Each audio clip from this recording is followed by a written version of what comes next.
O turismo náutico avanza con paso firme en Galicia. A nosa comunidade gaña peso no sector, algo que se ve reflectido nas cifras. Os portos galegos pasaron de recibir 4.000 embarcacións a máis de 9.000 nos últimos anos. Este balance positivo ten tamén efectos moi importantes na súa contorna. Non en van, calcúlase que cada noite que un barco pasa amarrado a porto xera ao redor de 200 euros na zona. Polo tanto, o turismo náutico xerou en Galicia preto de 2 millóns de euros de ingresos durante o ano pasado.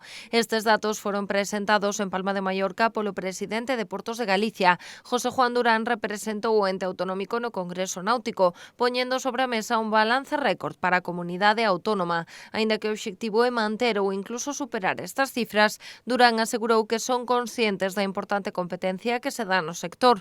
Por iso a intención é traballar para adaptar a oferta galega ás demandas actuais.